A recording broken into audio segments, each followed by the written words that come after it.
Africa policy is back in the news for all the wrong reasons. The president's dreadful remark during the immigration discussion has not improved his standing among diplomats and does indeed threaten to cast Washington's Africa policies under a new pall. However, this most recent blunder seems quite trivial in comparison to the 4 U.S. servicemen killed tragically in Niger during early October. The conventional media briefly wondered what U.S. troops were doing in Niger in the first place. That all-too-brief exploration was followed by a tortured and politicized debate about how the commander-in-chief should or should not address next of kin for servicemen killed in the line of duty. Several pundits were paraded on the airwaves to explain that U.S. military forces are apparently badly needed in Africa for the fight against terrorism. They argued that American foreign and defense policies too often neglect Africa and that, if anything, the U.S. military commitment should be increased. They are wrong. Drones and special forces are no more likely to end terrorism in Africa than they have in Afghanistan and throughout the Middle East. Perversely, they may well increase it. Never mind that, as Katrina vanden Heuvel has cogently argued, these rather extensive deployments into Africa are unconstitutional. A few months earlier, another stunning headline emerged from the eastern part of the African continent. A new rail line connecting Mombasa and Nairobi was completed ahead of schedule and promises to be just the first leg in a system that aims to connect Kenya, Uganda, Congo, Rwanda, Burundi and perhaps South Sudan and Ethiopia too.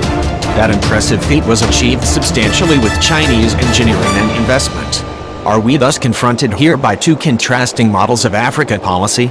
Washington has a militarized approach, focusing on counter-terrorism, and Beijing has undertaken an infrastructure-centered approach that puts a premium on development. Yet it was not so long ago that the two superpowers were energetically engaged in a cooperative endeavor to address a grave health crisis in Africa. Both Washington and also Beijing stepped up during 2014 and sent significant resources, including military contingents, to fight the Ebola epidemic that threatened Liberia, Sierra Leone and Guinea. Readers of this Dragon Eye column know that China's contribution was rather impressive, as was that of the United States. Here, in this edition of Dragon Eye, we may briefly consider a 2017 report published by PLA medical personnel in a Chinese military medical journal. This particular medical team, from the number 302 hospital in Beijing, served in Sierra Leone. According to the report, the mobilization of the team was achieved within 3 days, an impressive feat considering that they had to prepare well over 1,000 discrete types of medical equipment and protective gear. Computer models were apparently employed in this complex process.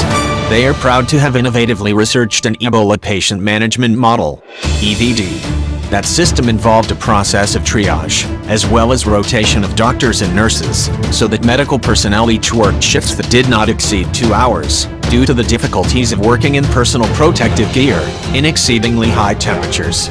Through the strictest possible infection control procedures, the team is proud to have achieved zero infection in deployed personnel. For any military force or emergency response team, lowering risks to deployed personnel is obviously critical to success. It both demonstrates a high level of professionalism, but also opens the possibility for future, similar operations.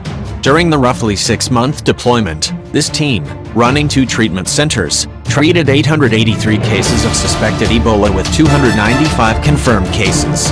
In the infected group, 51.2% survived the ordeal. This same Chinese medical analysis concludes that this deployment presented yet another major test for Chinese national infection control capabilities. It also tested the PLA's emergency management procedures, civil-military integration, as well as the ability to coordinate for ground-sea-air multimode long-range projection. Not much detail is given on problems, but cultural issues and also equipment durability are highlighted as areas for improvement. To put this bluntly for my many, relentlessly skeptical and hawkish colleagues, if pandemic diplomacy and such disaster response operations represent the kind of long-range projection that the PLA is studying intensively, this is some rather good news regarding Chinese military intentions.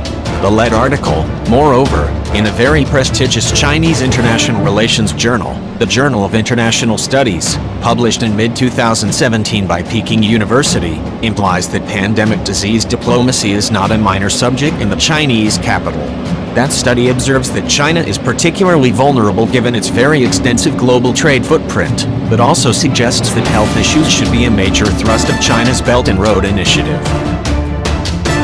No wonder former National Security Advisor Susan Rice repeatedly emphasized China's role in the Ebola crisis during an extensive interview that she gave on the topic of U.S.-China relations during late October 2017.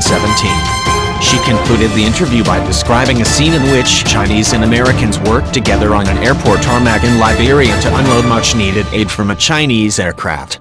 Even though the crisis was one of China's most intense, high-risk exertions on the world stage in recent years, the example of offering public goods to the world community, and Africa in particular, hardly comports with the dark assessment in the current U.S. national security strategy that China wants to shape a world that is antithetical to U.S. values and interests. Rice also points out in the same interview that China is the largest contributor by far among the P5 countries to UN peacekeeping, an issue of considerable importance to African security.